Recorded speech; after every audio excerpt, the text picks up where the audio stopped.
Hey everyone, and welcome back to the Weekly Awakening podcast. It is your host, Cosmic Colleen.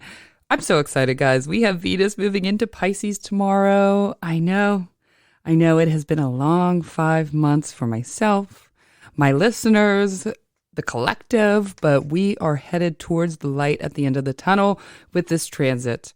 We're also going to talk about, and we're going to talk about it first, Mars conjunct Saturn, which is perfecting today. We start to feel it a little bit Saturday, and we're going to feel it in through Friday morning. I hope everyone had a fabulous weekend. It's first, real weekend in spring. And of course, here in Pennsylvania, it is going out like a lion, isn't it? I am so ready. This is what I hate about March. And every time I catch myself saying the word hate or thinking negatively about March, I try to change, be grateful for it. That is the key to finding happiness in our small moments, even things like that, changing our thought patterns like, I hate March. No, you don't. You love March. Beautiful things happen in March. However, it was hard to maintain that mindset all week. I was like, this is why I hate March. It is only nice in the beginning and then it tricks you. But then I would say, no, Colleen, we love March. We love March. We love March. I hope everyone had a good weekend. My weekend was pretty good, pretty toned down. Interesting, though, as Mars started to conjoin Saturn, Saturday, is getting in within the 3 degrees on Saturday. I was like driving home from work. I was getting ready to go do something, my boyfriend and I was like, man, I am tired. I have been go, extremely extroverted, out living life for the last 6-7 weeks, I would feel like. And it was almost like Mars, right? Which is our driving force, our passion, our adrenaline, hit the wall with Saturn conjoining it. And it felt like, I was like, yeah, I just want to be introverted. And my body is telling me now it's time for me to relax. So Saturday night, we just hung in. I went to bed at 9 o'clock, woke up the next morning, taking my kids to football. The Capricorn moon came and I said, okay, I'm listening to my body now. Sometimes we go. And that's what happens with Mars. Again, we find our adrenaline, our passion, our drive. And when it conjoins with Saturn, and conjunction is harmonious. It is harmony. It's very Venusian. So it wasn't like a hard hit where all of a sudden I like got really sick or I was like going too hard and I had a huge breakdown or something like that. It was actually a very like my mind and body stopped in the tracks, but in a very peaceful way. Like I had the thought first. All right, Colleen, relax, calm down. Heal your body. So you might have some things with this Mars conjoined Saturn that feel very much like that. All of a sudden, if you were go, and then now we hit Saturn, we're going to have a little bit of structure with our force and drive, which we need. Mars is a planet of chaos, destruction, adrenaline, and Saturn is the planet of structure, restriction, slow moving. But again, they're conjoined. So the malefics are now conjoined, making them a little bit more positive. At least that's the way I look at it. Some astrologers don't. However, I find when the malefics are in conjunction and Saturn is well placed in Aquarius, Mars is well placed in Aquarius, we're going to find a little bit more, again, of structure with our force and drive. Not necessarily chaos with force and drive, which sometimes if you see Mars squaring Saturn or opposite Saturn, you'll find that it's way more destructive than it is constructive. However, when Mars conjoins Saturn or Mars trines Saturn, it is going to be much more constructive conversations, much more constructive, powerful energy, much more getting things done. So even if there is an argument, it's almost like an argument that maybe it gets a little bit heated. You're at the lawyer table, but then you're able to come up with a very strong plan of how to move forward. We're very disciplined, much more disciplined with this, much more disciplined with ourselves. I know for me, I attempted to wake up at 6 a.m. this morning, and I woke up at 6:30, which is pretty effing good for me. If you know me, I'm like, my kids and I are up at 8 o'clock. They got to be at school the bus comes at 8:30. We always miss it. We get there by 9. So this morning I said, I need to really start getting my thoughts, getting my actions, getting all my astrology podcast stuff done in the morning when I have the most energy. That's just where I'm at in life right now, and I'm finally admitted it to myself. My life is so busy, especially with kids. They're entering their extremely busy season right now. They're just like at very busy ages. And by 9 o'clock at night, by the time I put them in bed, put them to sleep, it's 9:30 and I'm dead. I'm dead. And I've been fighting this for a year now because my ADHD, I want to stay up late. I want to get stuff done at midnight. But then the next day I'm not, I don't find my best words, my best thought process, my best drive for projects, drive for creativity at night anymore. It's actually first thing in the morning. So this morning I said, all right, let me get up, let me do this, and I'm going to set the tone for this week. And maybe I'll start even incorporating that into my daily life. There might still be a little bit of some blocks, or we're going to have awareness of what's blocking our drive to do something, to create something. But with this, I don't think we're going to be stuck in the block. I feel like we're going to be gaining awareness of the block and how to move beyond it. When Saturn enters in and Saturn transits something in our own birth chart, a lot of times it stops it, blocks it, resists it for a time. This might be also, if there has been something blocked, it's going to really move the energy. Mars is really going to move that energy towards productivity. Stamina, did I say that right? Stamina. I think I said that right.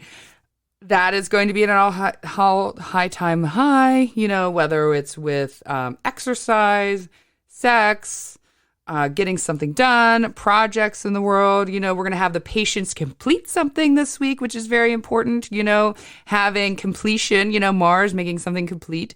But Saturn giving us the patience. Saturn is the old grandfather who will sit there while you're in timeout for 24 hours and just watch you. Hopefully no one actually has that in real life, but you get what I'm saying.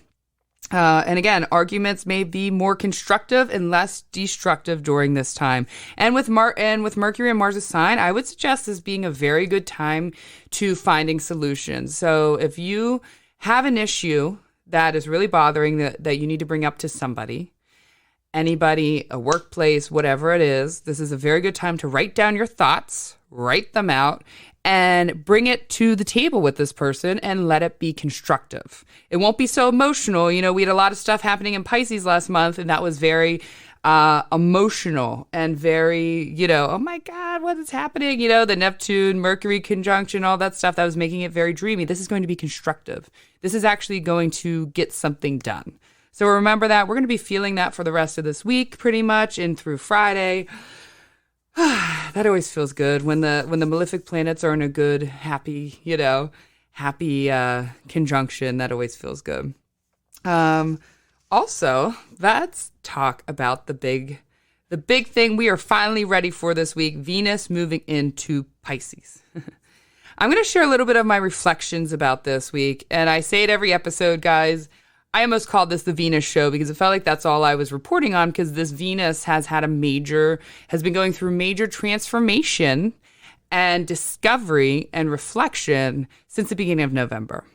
Venus, the warm planet of love, happiness, joy, our pleasure, our kids, our relationships, our sisters, aunts, friendships, right? All of those feel-good things are very Venus, very connection, our creative side.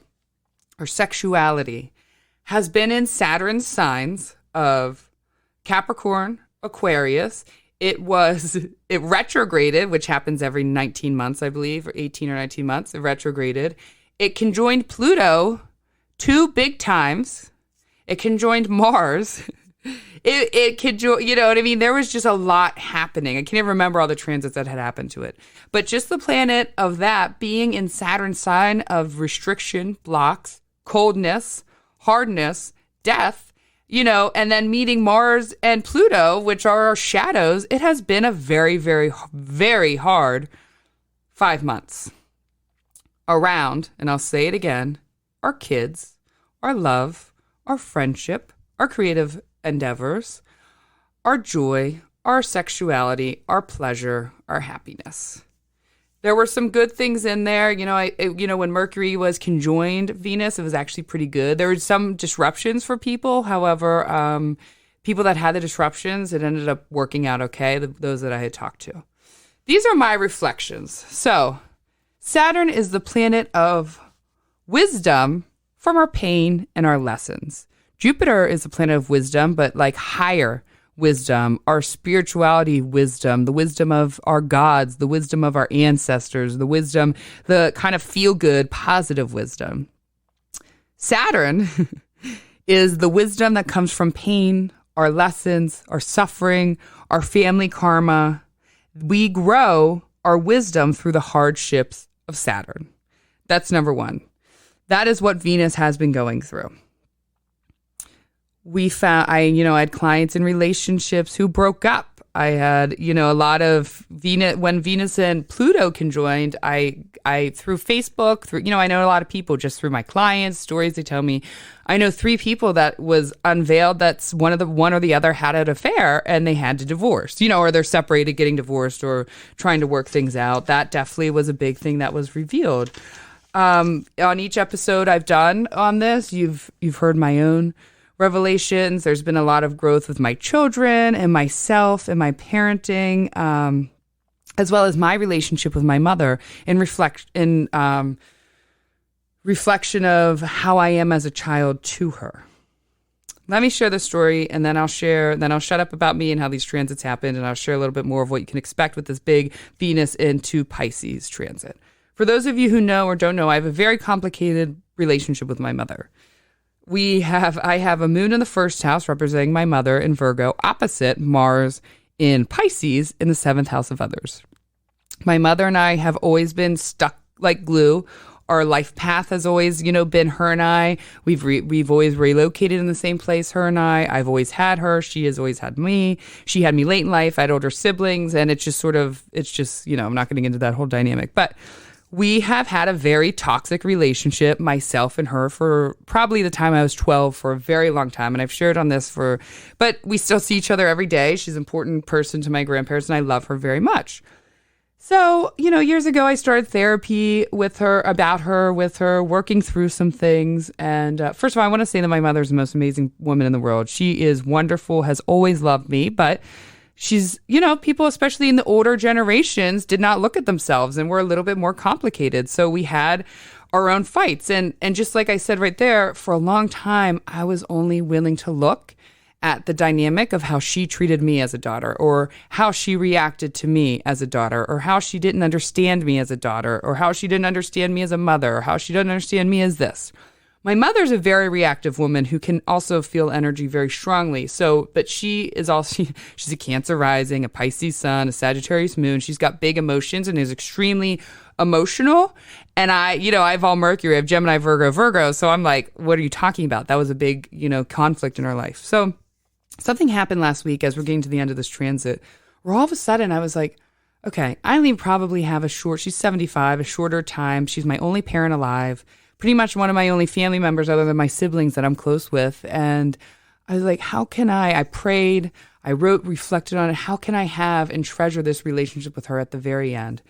And one day I woke up and it was like, I need to understand her. I can't explain what happened. Whether I finally healed or understood enough for myself, I was like, I need to stop trying to force her or figure out why she can't understand me. And I need to understand her, and I need to work with her instead of her working with me. That was huge. I'm telling you, when that came to me, and I started then that realization came to me, and I started acting out with that realization, meaning acting towards that realization, it feels like our whole relationship has changed in 2 weeks. I'm not even kidding you. Me coming to her, instead of taking everything personal, I stopped.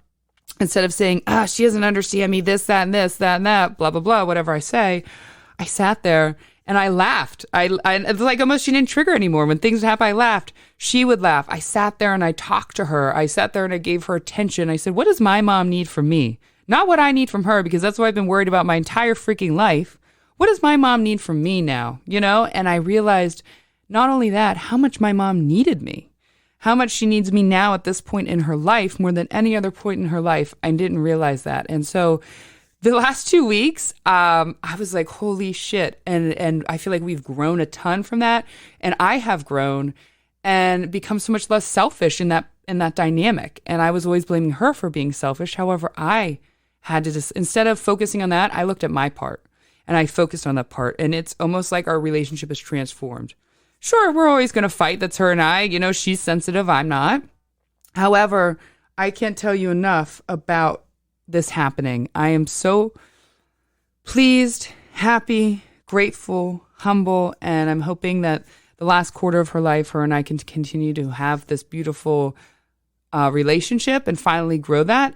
But I just want to remind you guys, I had to do it. I had to stop focusing on her changing, and I had to change how I handled her and how I understood her. So that was huge at the end of this. And that really got me into thinking about the reflections of and honoring our relationships as a whole, right? Not just, our relationships as a whole. So we're talking friendships, romantic partnerships, our relationship to our mother, but coming from us, not from her. We have to honor and we have to start separating, right? A hard chapter with that relationship, because all relationships of all kinds are going to have hard chapters. We have to start separating a hard chapter in your story with that person from the entire book. Oftentimes we get so lost in a chapter of pain, a chapter of suffering, a chapter of things not working out, that we forget that this is an entire book of that relationship.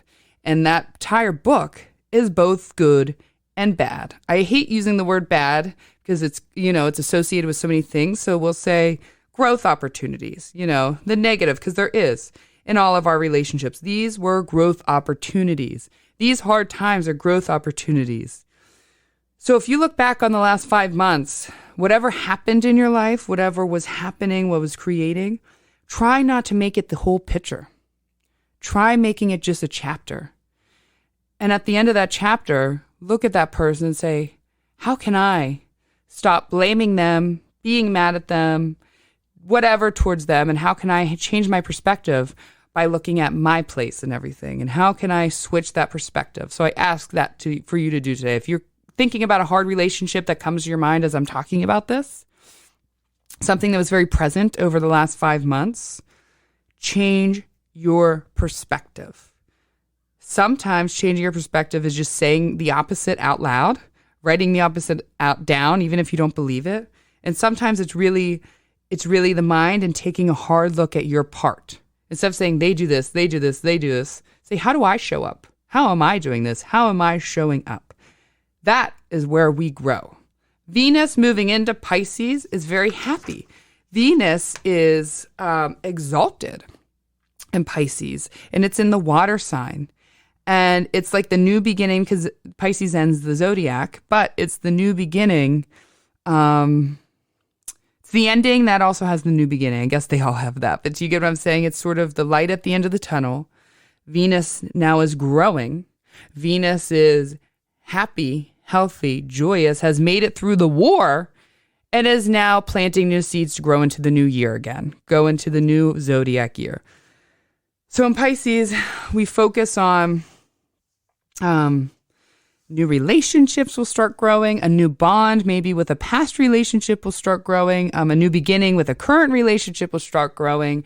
Relationship, friendship, joy, pleasure, creativity. We might start to see, we were I feel like a lot of our creations, I know for me, was very blocked over these last 5 months and restricted.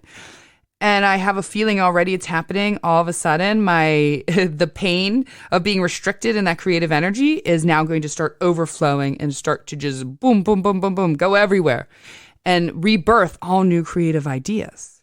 So we're going to have a lot of happy energy, be very creative, have a creative rebirth, love, friendship, beauty, new beginnings, and pleasure, light at the end of the tunnel. We're going to have more bonding with our kids.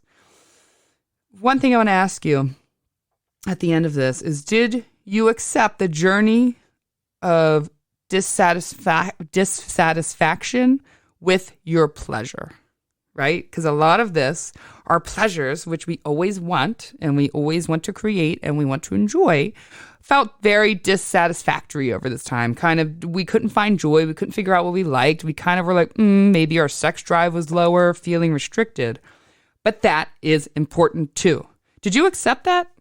Oftentimes what makes things easier is accepting, saying, hey, I know for me, I was like, all right, well, Venus is in these two signs. I understand that I'm probably going to be dissatisfied with my things that normally bring me pleasure.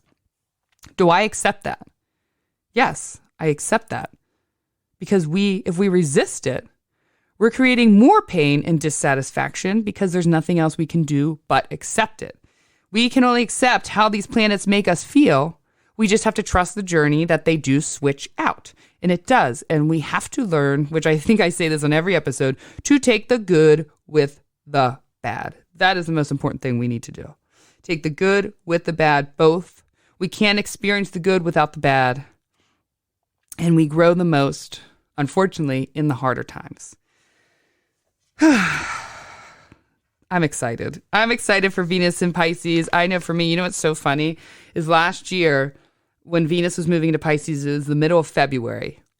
And the day before it moved into Pisces, I did this TikTok video that said, so I was not dating the Capricorn moon yet. I said, so Pisces is moving into my house of marriage, so I'm sure I'll meet my next ex-husband. I said ex-husband jokingly, haha.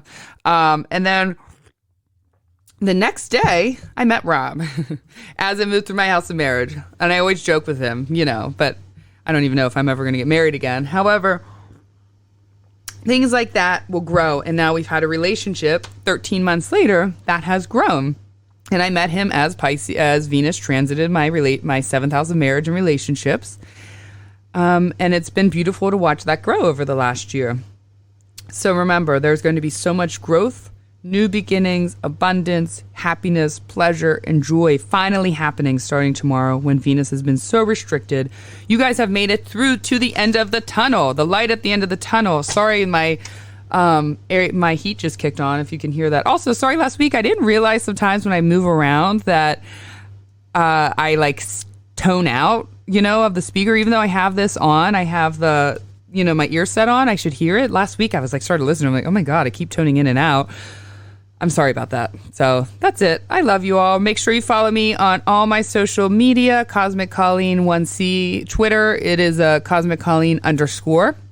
If you want to help us support this podcast, send this to someone you know, rate, review it, post about it on social media, and tell everyone you know. I appreciate all of you who continue to do that day in and day out each week and support me. You guys have no idea how much that means to me, and I love you all, and enjoy this exciting transit. We're headed towards a fun summer, and we have a pretty intense April, but I think a very positive April that I'm excited about. So stay tuned every week for this. Love you guys. Bye.